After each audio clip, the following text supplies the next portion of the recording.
Bom dia, meus amigos. Vocês estão no canal Júlio Nobre Oficial para o programa Papo de Músico. E antes da gente iniciar a nossa conversa, eu queria pedir a você que não deixasse de se inscrever no canal, desse o seu like e fizesse o seu comentário. Conto com você. Roda a vinheta.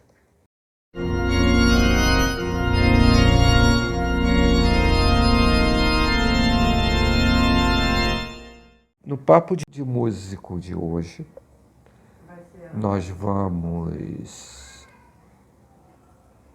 apresentar um tema fascinante, que é o fantasma da ópera, ou melhor, os músicos, compositores do fantasma da ópera e das suas versões cinematográficas.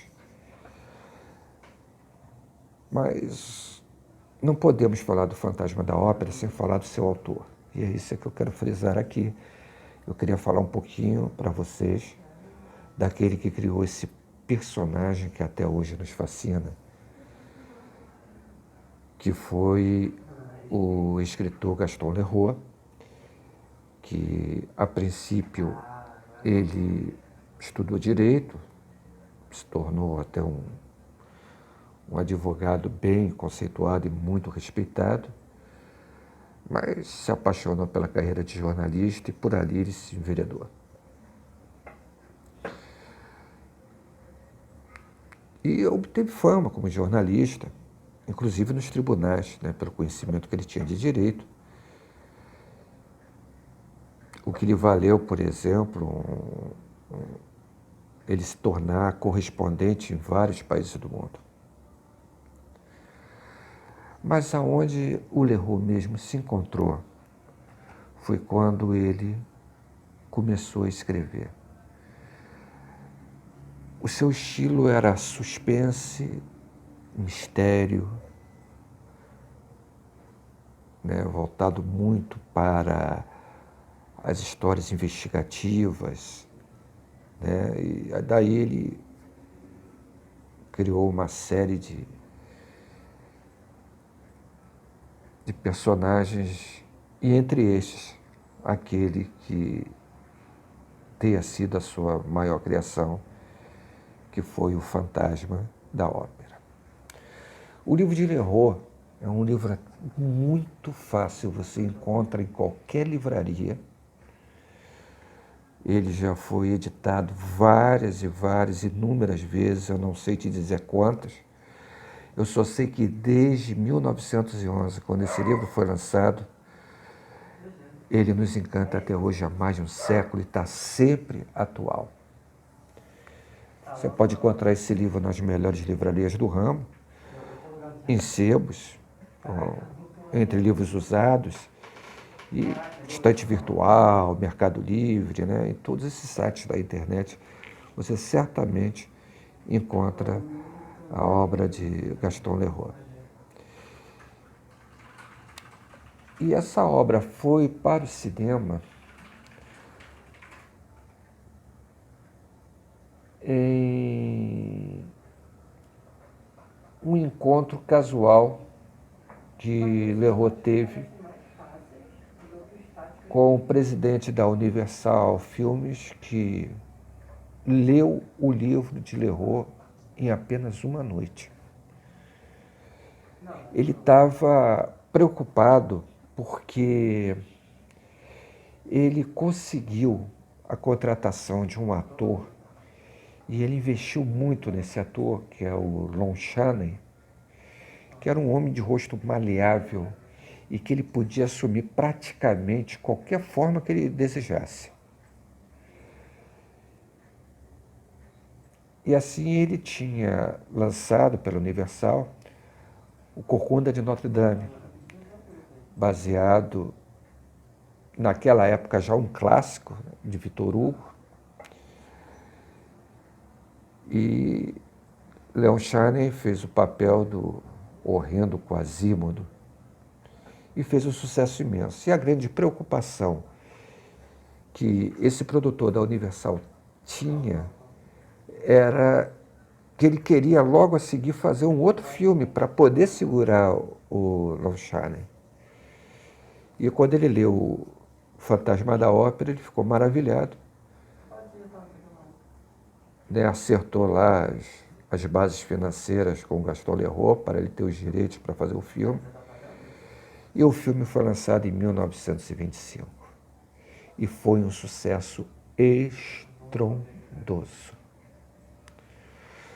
Tanto foi que até hoje Lon Chaney se imortalizou mais pelo papel do Eric, que é o personagem principal, né, o que é o Fantasma da Ópera, se tornou o ícone, né,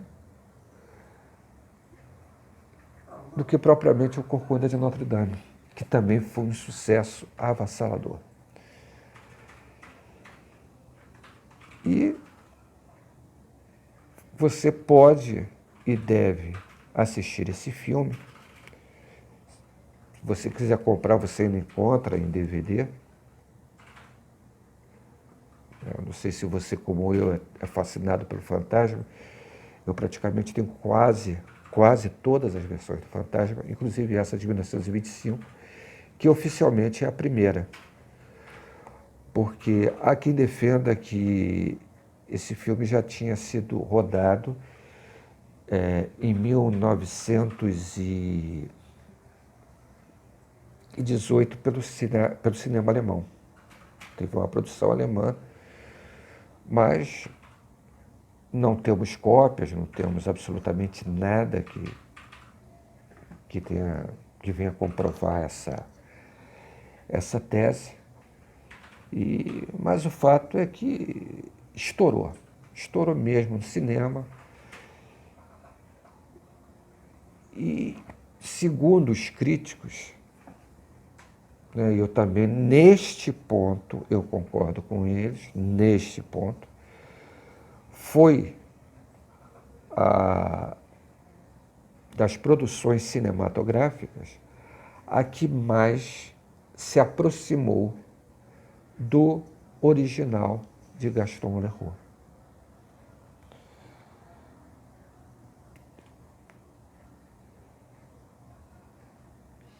Aliás, foi ela e também a do musical do Andrew Lloyd Webber, que também não fugiu tanto, né,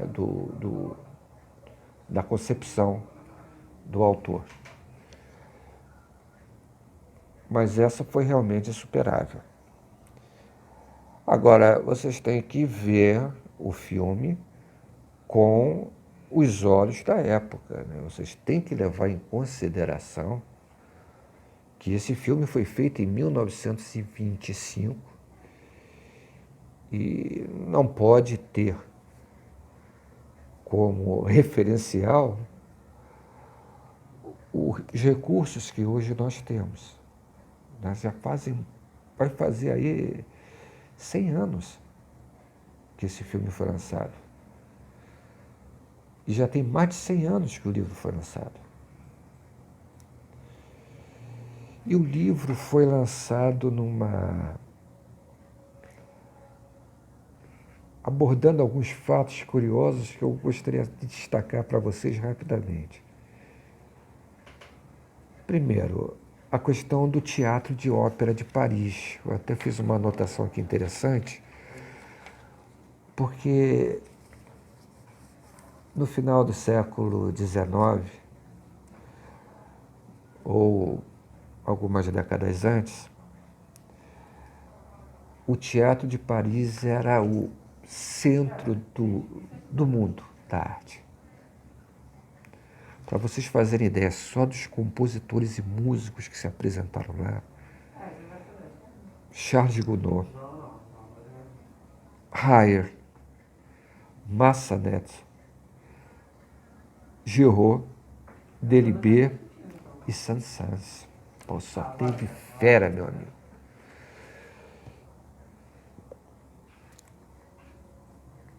E Uma das teorias que se defendem dos biógrafos do Gaston Leroux e daqueles que, como eu, sou fascinado pelo fantasma da ópera, é que quando o Teatro de Ópera de Paris estava da sua fase de conclusão, o Conservatório de Paris, que era onde eram apresentadas as peças, o balé, né, essa coisa toda, sofreu um incêndio monstruoso que fez vítimas, entre elas um casal, uma bailarina, que era muito bonita, que morreu, e um músico, que era o seu noivo, que ficou com sequelas horríveis em grande parte do corpo e do rosto.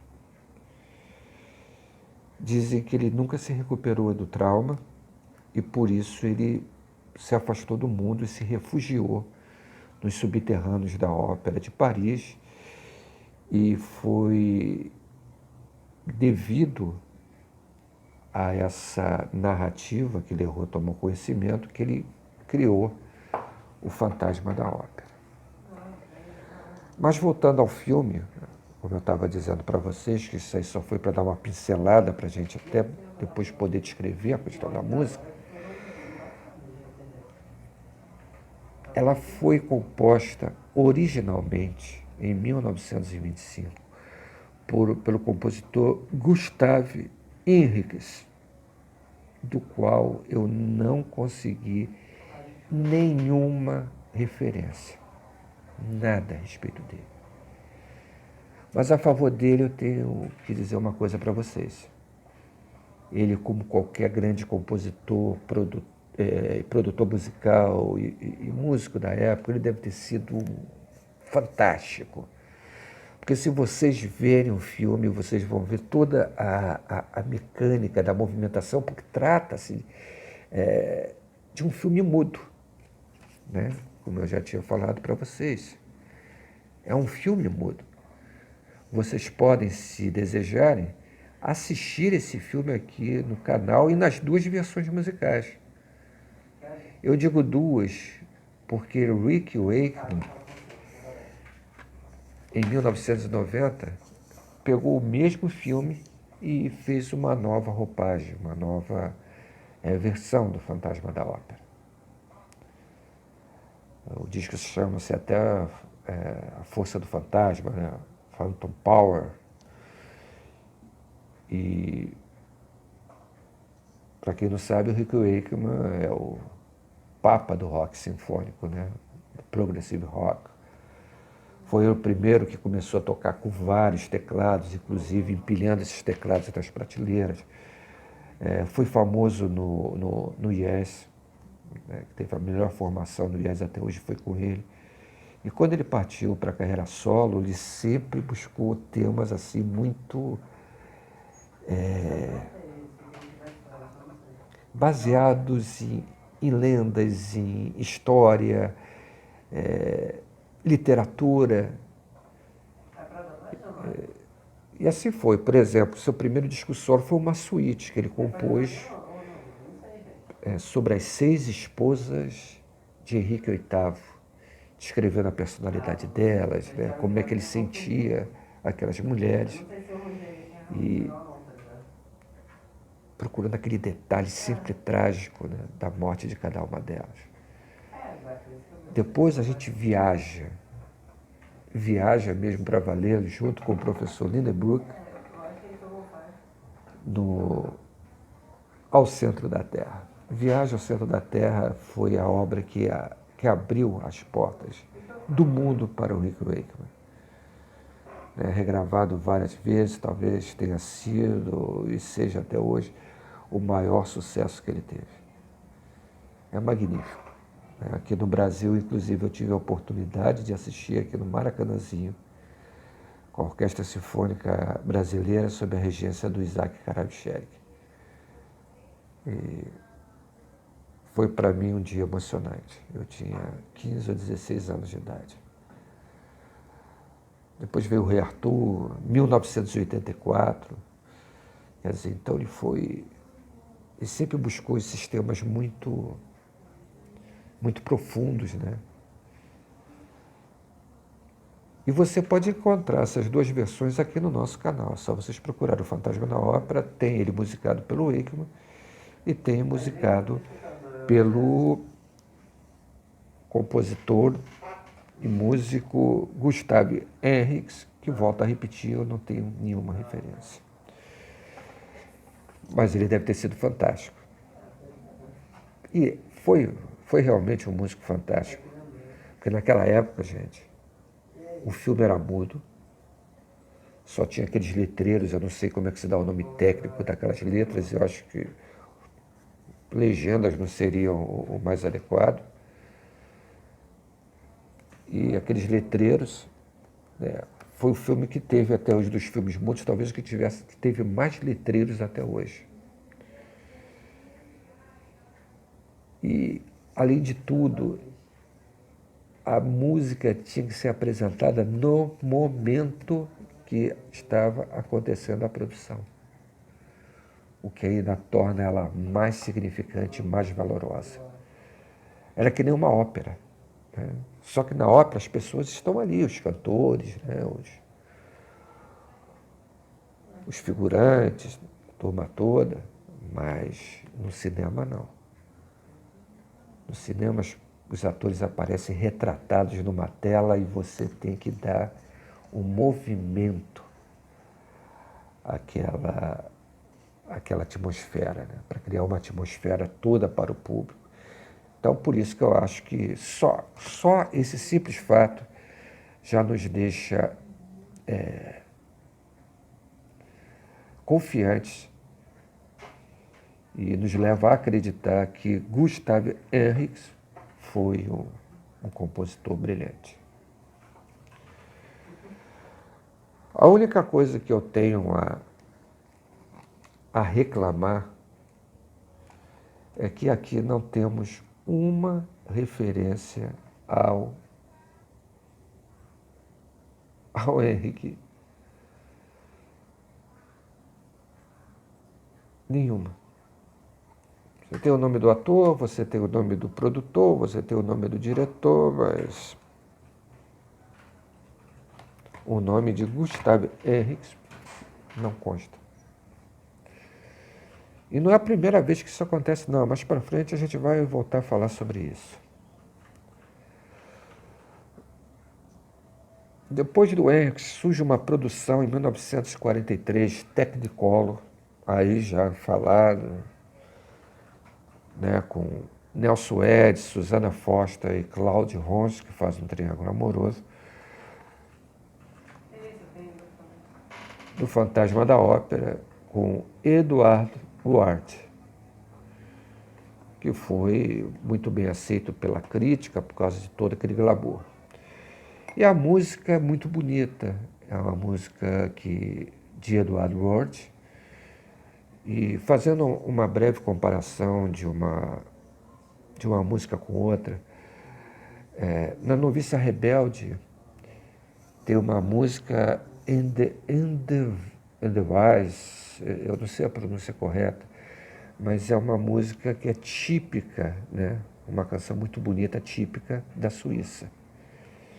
E aqui a canção que vai justamente abordar e vai atuar de forma circular durante toda a projeção desse filme é essa canção do Eduardo Rhodes, adaptada por ele, né, numa canção também de época. E foi um filme Technicolor e teve uma boa aceitação da crítica.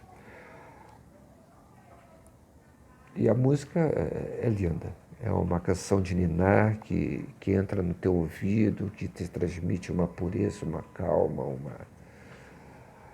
A gente vê toda a sensibilidade desse compositor, além das outras intervenções que ele teve durante a obra. Mas o que eu vou destacar mais é Sabirceuse, essa canção de ninar. Depois dele, nós chegamos em 1962.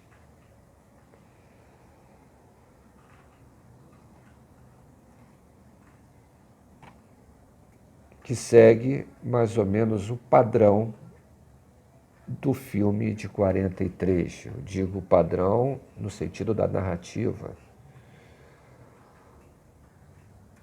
onde o compositor ele tem a sua face desfigurada pelo fato de ter reagido quando um editor de música pilantra, canalhão, como tantos que existem aí, ficou de produzir, de editar a sua obra, mas editou no nome dele próprio, não do compositor, e isso causou uma revolta e uma repugnação muito grande da parte dele. Então ele simplesmente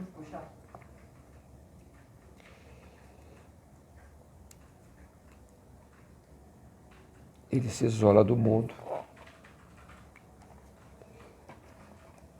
e não mede esforços pelo encantamento que ele tem com a Christine Daí. Mas aí nós vamos comentar tudo junto para não tomar muito tempo de vocês, né? A música, sim, foi de Edwin Ashley, que também poucas referências temos desse compositor, mas a destacar a música é o seguinte: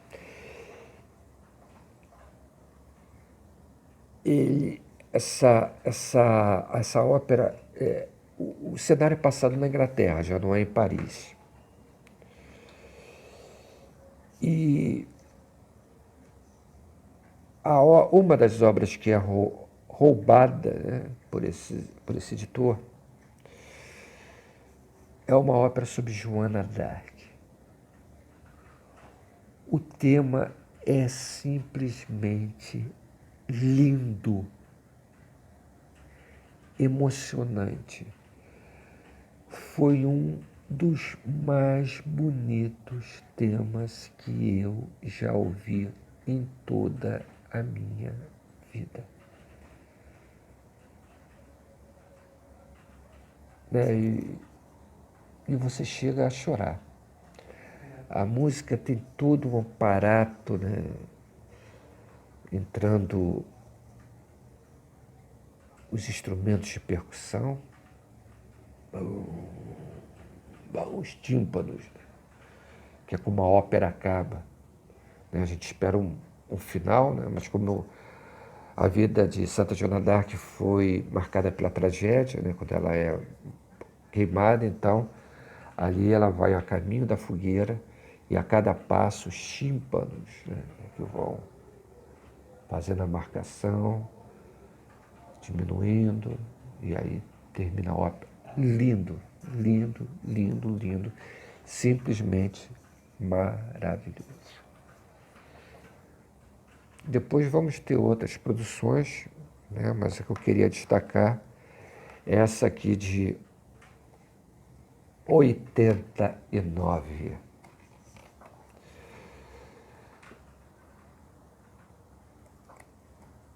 Que foi massacrada pela crítica do cinema. Né? Eles acham que o autor do roteiro fugiu totalmente do tema, né? Que, pelo fato do Robert Englund, todos nós conhecemos, que fez o Sexta-feira 13.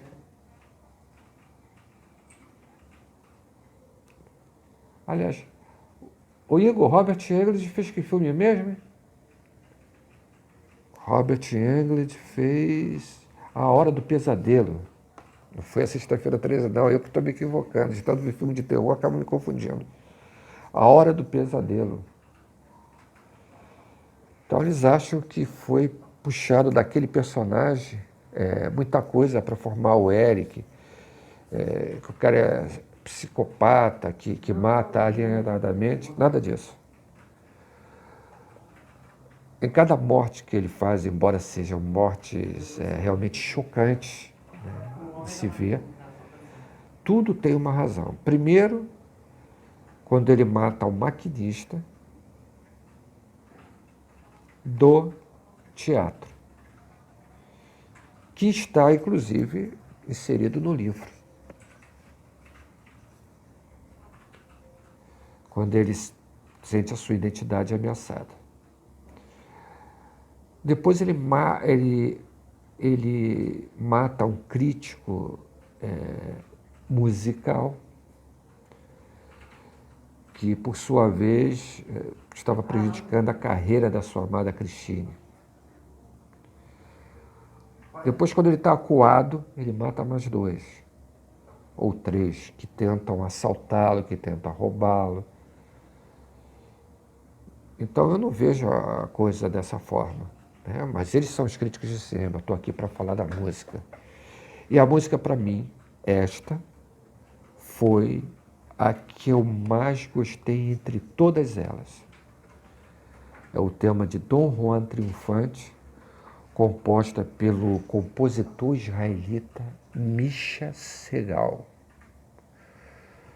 Misha Segal, acho que dispensa qualquer comentário, né? Ele é um produtor musical judeu, né? E compositor de vários filmes. Misha Segal estudou música, cinema e filosofia simplesmente na Universidade de Tel Aviv. E foi aprendiz de outro grande compositor, que é o Dieter Schoenbach. Schoenbach, né? Não sei a pronúncia certa em alemão, mas é um compositor alemão muito renomado, principalmente na formação dos seus discípulos.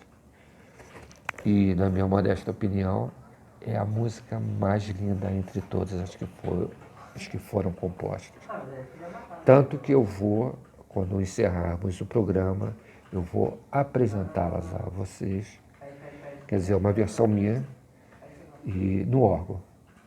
Quer dizer, no teclado, mas procurando um registro que se assemelhe aos órgãos de tubo, né, ao pipe órgão. Bom, tirando essa, aí vem uma outra aqui que, sinceramente, dá até raiva. Sabe por que dá raiva? Você pega o DVD e você vê. Isso aqui foi uma série americana que surgiu logo depois dessa aqui do England. E nessa série americana vocês vejam o seguinte. Você aqui vê na capa. Ganhador de 2 prêmios Emmy, incluindo melhor direção de arte. 2 indicações ao Globo de Ouro. Como melhor ator para a TV, porque isso aqui foi uma série feita especialmente para a TV, por Burt Lancaster.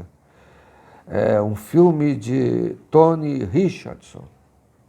Aí tem aqui, indicado a 5 prêmios Emmy.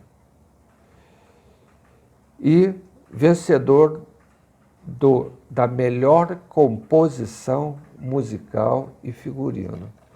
Agora eu pergunto, onde é que está o autor da música e o figurinista que foram premiados?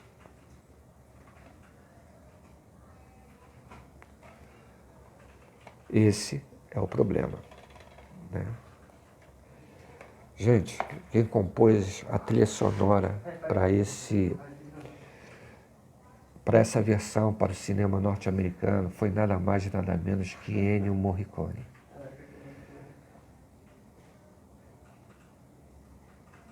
Inclusive já ganhou o Oscar da música. Então, para vocês verem até...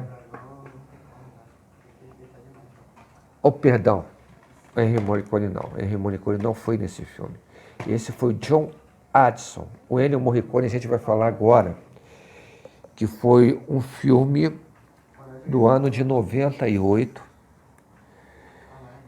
produzido pelo Dario Argento, que era um cara que era muito famoso pelas suas produções cinematográficas de terror. Essa produção também teve várias críticas ruins, mas a música, sim, a música insuperável do Ennio Morricone, que a gente estava falando anteriormente, fui eu que acabei trocando as datas, porque acontece ser muito filme, gente. Muito filme, muita obra. Tem a do Andrew Lloyd Webber, que é a mais famosa de todas, né? Não há quem não conheça esse musical da Broadway. Andrew Lloyd Webber, esse aí, então, dispensa qualquer tipo de comentário na minha opinião, porque eu vou falar o que sobre o Andrew Lloyd Webber? Não tenho o que falar sobre ele. O cara simplesmente fez o Evita, Jesus Cristo Superstar, que é outra ópera pop, assim, muito famosa na época, marcou uma geração inteira. É um compositor inspiradíssimo. E também fascinado pela história de Gaston Leroux. Ele, inclusive, participou diretamente do libreto, do roteiro de Gaston Leroux. E, como disse, dentro do musical, tanto do primeiro Fantasma de 1925 até essa produção que ele fez para o cinema em 2004, levando da Broadway para o cinema, foi a produção mais fiel do Fantasma até hoje. Depois da de 1925, é claro, do nosso Leon Chanes. Mas o fato é que, em se tratando no musical, Andrew Lloyd Webber foi simplesmente fantástico. O Fantasma da Ópera até hoje nos encanta. Né? Os temas lindíssimos. A música muito bem elaborada. Nos faz chorar momentos de tensão. É uma mistura de sentimentos realmente inanimáveis. Você não tem como nomear. Inanimáveis mesmo. Você não tem como nominar, você não tem como declarar. O Andrew Lloyd Webber, esse homem foi inspirado por Deus. Nasceu para fazer música. E o seu encanto pelo Fantasma foi tão grande que ele participou do segmento, criando um outro musical chamado Lover Never Dies, que é baseado no livro de Frederick Forster, chamado O Fantasma de Manhattan, que é um prolongamento da história de Gaston Leroux. O que eu não concordo muito com o Frederick Forster aqui é que ele tenta desacreditar ao máximo a obra do Leroux e valorizar ao máximo a obra dele. Pelo menos nas entrelinhas foi isso que eu entendi. Mas, tirando isso, Love Never Dies, apesar de não ter feito o sucesso estrondoso, né, que fez o Fantasma da Ópera, ele foi muito bem recebido na Broadway. E o Andrew Lloyd Webber deu uma mexida boa na história. E transformar isso em música, gente, não é fácil. E ele participou novamente, diretamente, do roteiro, ao lado do próprio Frederick Forster. Existiam outras obras também sobre o fantasma, né? Mas o que eu quero dizer é que cada compositor dos que nós citamos aqui, eles souberam muito bem trabalhar com alguns aspectos que eu anotei aqui, eu queria partilhar isso com vocês, porque foi algo que eu percebi na música do filme. A questão da rejeição. A música é melancólica quando a gente entra nesse tema da rejeição. Isso em todos os filmes, é uma coisa impressionante. Parece que eles captaram bem a essência do personagem.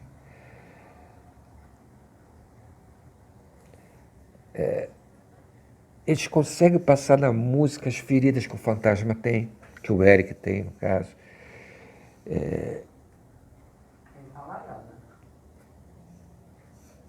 Que ele procura esconder com as luvas, começa a esconder no rosto. A cena, então, que tira a máscara do rosto dele, que está em quase todos os filmes. Tem uma música fantástica, né, que dá bem essa sensação de resistência que ele tem, de desprezo, dele ser recusado, dele não ser amado por ninguém. A máscara mesmo nem sempre tem aquela definição do segredo. A gente vê claramente que a música nos leva a perceber que, diante das repetidas experiências que o Eric tem, ele usa a máscara para se proteger daquele sentimento que ele tem de ser desvalorizado. Né? Quando você vai, então, para os subterrâneos da Ópera lá de Paris, a gente nota na música todo aquele aspecto sombrio, né, que você tem que o personagem, no caso, o Eric, tem, de se esconder nos subterrâneos da ópera, que é um local frio, isolado, que é um refúgio, né, que ele foge do mundo e aonde ele vive o seu próprio mundo, a sua própria música, que é a única coisa que ele tem de alento. Né, a sua preferência pela solidão, a música nos leva a perceber isso. Que também pode ser confirmado pela crença de rejeição que ele tem na própria pessoa. Né? A gente vê que, já na obra do Andrew Lloyd Webber, a gente vê que ele teme que, se for lhe dada alguma atenção, o desprezo por ele pode ser ainda maior. Isso já na música de Webber a gente já repara. Na música do Ennio Morricone a gente já percebe que ele vive numa ambivalência constante,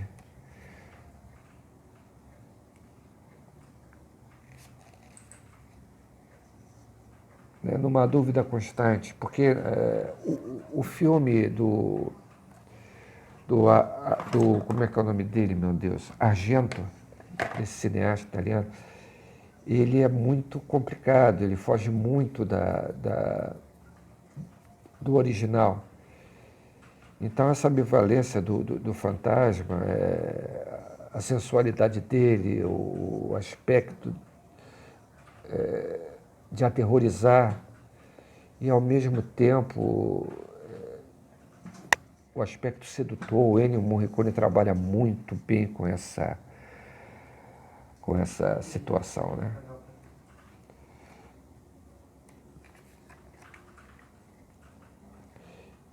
E eu gostaria de fechar os meus comentários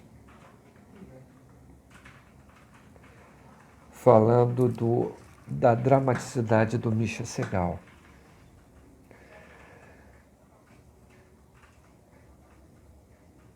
É nisso que eu acho lindo o tema do Misha Segal, e para mim é o meu preferido entre todos. Porque Segal, ele consegue trazer amor, dor, desilusão, sofrimento, renúncia, rejeição.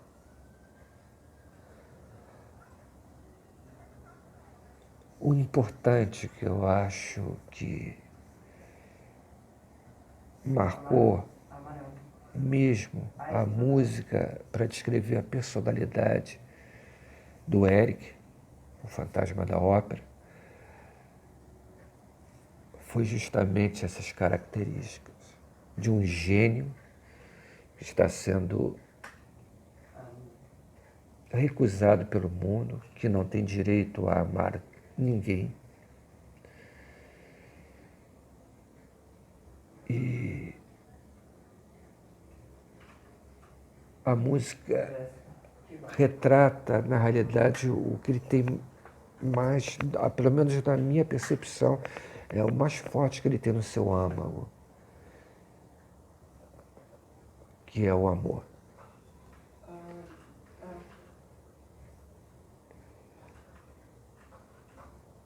Por isso, todos esses autores, eles merecem ser destacados, eles merecem ser imortalizados.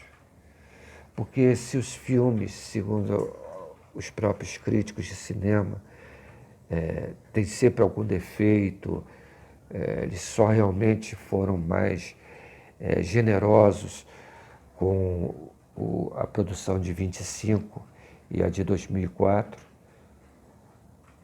no restante eles não foram tão complacentes.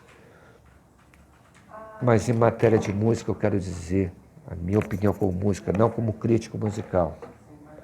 Eu não sou crítico musical. Apesar de eu ter minha formação como jornalista, como teólogo, eu sou um músico profissional e é como músico que eu estou falando aqui. Tá? Não é minha opinião como crítico musical, mas como músico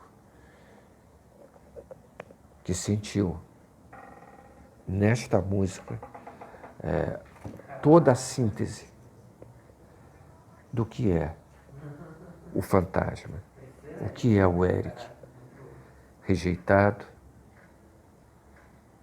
genial, isolado, o medo de se relacionar com as pessoas, o ódio que ele tem por ser rejeitado, porque isso também tem, é perfeitamente natural, a genialidade não reconhecida, aonde a aparência vale mais do que o gênio, e como entre a genialidade e a loucura a linha é muito tênue, nós percebemos nas músicas, entre todos eles, esse ponto em comum. Então, gente, espero que vocês tenham gostado do programa. Um grande beijo no coração de vocês. E fiquem agora com a minha interpretação, minha modesta interpretação sobre o tema Dom Juan Triunfante para o Fantasma da Ópera, produção de 1989 e composta por Mischa Segal. Até segunda-feira. Muito obrigado.